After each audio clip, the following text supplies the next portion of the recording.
Moment. Governor Kasich, I want to start with you as a lifelong principled conservative, a guy who ran a state, who understands the impact of a lot of the stuff, a lot of the cuts that are being talked about in this package, particularly to Medicare and to Medicaid and what that might do to rural hospitals. When you look at a bill this big with this much in it, how do you feel as a guy who served on the Hill, but also as a guy who ran a state? Well, first of all, I was chairman of the Budget Committee when we balanced the budget in the the last time it happened since man walked on the moon. So, look, I knew this was going to pass. I knew they were going to cobble stuff together. But the problem we have here long term is that we are racing towards the edge of a cliff when it comes to this national debt, which continues to go up. So I have great concerns that, first of all, when you take a look at Medicaid, Medicare, the health care programs, they need to be done together. There needs to be a complete reform of the health care system in the United States. And you do that by locking the doctors, the hospitals, the insurance companies, the pharma companies in a room and say, let's begin to treat people to keep them healthy rather than treating them when they're sick. A fundamental reform of health care. Secondly, frankly, we do need a balanced budget amendment so that Congress operates like the states. With this national debt growing so high, Willie, I have to tell you, at some point, people around the world will stop buying our debt. And when that happens, we run a printing press. And we run a printing press, it causes inflation. Every family will be hurt and some will be devastated. So, look, this is where we are now. There's no appetite for being able to fundamentally reform the federal government. One other thing, I think the Republicans have failed to be able to define the why of this bill. If you're going to do something that's significant, you have to tell people why you're going to do it. And then once they understand why you're going to do it, or at least they get a sense of why you're going to do it, then I think you have more support for getting done what you want to get done. But this bill is going to pass. But it's another effort to kick the can down the road when it comes to the tremendous fiscal problems that we're facing in this country. So, Governor, putting on your governor's hat for just a minute, can you talk about some of the concerns expressed, particularly by Senator Susan Collins in Maine, about what almost $1 trillion in cuts to Medicaid means to rural hospitals, what it would mean in the state of Ohio? Just on the ground, practically, what do these cuts mean to a state like yours? Well, Willie, that's not an easy question to answer because it's complicated. In a nutshell, when I became governor, we grew the Medicaid program by 4.5%. While I expanded Medicaid and added 600,000 people. Before I was governor, it grew at 10%, and now it's growing more than 10%. And that's because we managed the program in such a way that we made fair payments to people who were providing Medicaid. In other words, fundamental reform of how Medicaid worked in Ohio worked for us. If all you're going to do is go and slash without being able to engineer the proper way to make sure that you can reduce some spending while at the same time saving those people who are the most vulnerable, that's a mistake. So as the governor, by reducing the growth of Medicaid, I was able to expand it and at the same time have it grow at a lower rate. I mean, more than half the rate that it's been growing before I was governor and after. So the reason it's a complicated answer to your question is there are ways to reform this system where you can significantly change it and reshape it without having to hurt vulnerable people. I don't know what the level of this is going to be or how they're going to deal with it. If you're going to phase in this provider tax in such a way, you need to do it over time because you don't want to hurt people and you don't have to balance the budget tomorrow. You have to get on a path to get it done, which is exactly what we did under Bill Clinton when Republicans and Democrats came together. We actually balanced the federal budget, paid down debt, and had our economy roaring. That's the approach that needs to be taken today. So, Ali, as we look at these pictures from the Senate, we're entering now hour 23, I believe, of the so-called vote-a-rama, as Governor Kasich says. You'd make a lot of money if you bet on Republicans going along with Donald Trump in the end, no matter how long this fight goes on. So what is your sense of the whip count as you talk to your sources this morning?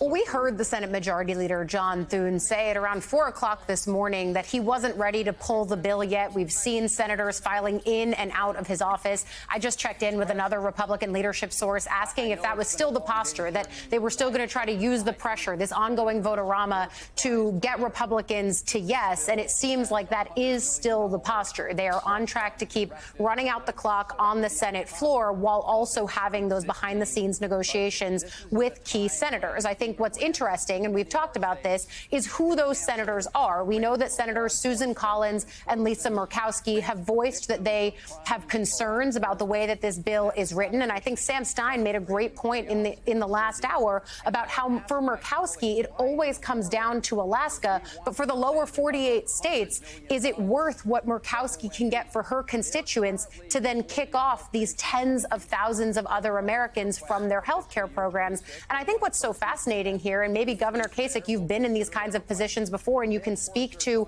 the lawmaker mindset here, but it does feel like privately a lot of these Republicans have concerns about the kind of policy that they are putting into practice in this bill, and yet the politics of the moment is overtaking it, even as they are making these cuts to health care programs, kicking people off of their health care, and also not even being able to accomplish the central goal of it, which is to rein in spending. So is it even really a win here for Republicans who in some cases don't like this bill but are still going to have to vote for it anyway? Well, my sense on that is that they're all lining up to do this.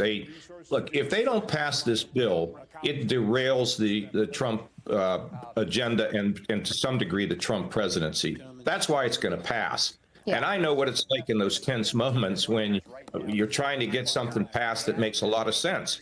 I mean, when back in the days when we were trying to do some significant things, I mean, there were Republicans that sat in the back and tried to avoid voting, and, you know, we'd get on them and talk to them about why it made a lot of sense and ultimately would win. But I got to tell you, as that clock is ticking down and you're running out of time, think about an NBA game where, you know, you're down by one and you got the ball and there's only 10 seconds to go. You got to get it through the hoop. Now, look, I just think the whole thing was put together in a very odd way. I have to tell you folks, and I know this is not something that you hear a lot or maybe makes a lot of sense to you, but if we keep going forward and spending the kind of money that we have and ringing up this debt, we are going to pay a high price. Exactly when that will happen, I can't tell you. None of the experts can tell you. But at some point, people are not going to want to buy more of the United States debt that we continue to ring up. We need a fundamental restructuring of the entire government.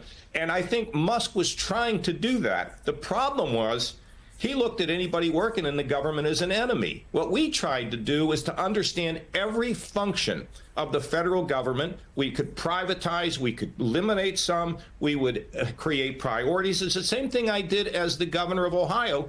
And let me tell you, at the end of the day, we were up 500,000 jobs in Ohio. You can do these things. You re-engineer the government and you pay no attention to the special interest groups who get fed at the trough of government spending. In other words, sometimes you got to tell them, we're not doing it this way anymore. And if you get hurt politically, I told you to tell them, that's tough. I'll take the heat. It doesn't matter.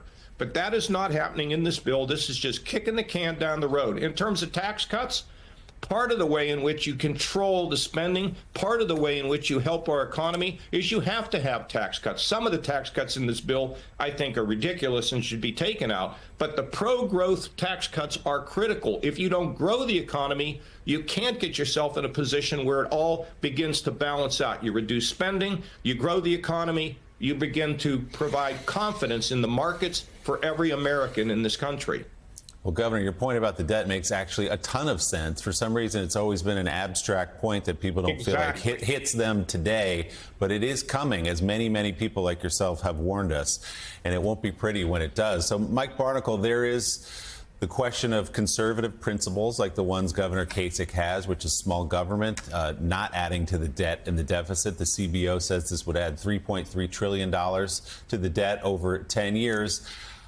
Versus the pressure they feel from the Oval Office, from the man to whom they've pledged loyalty in many cases. And in the end, over the last decade or so, they've always gone the way of Donald Trump.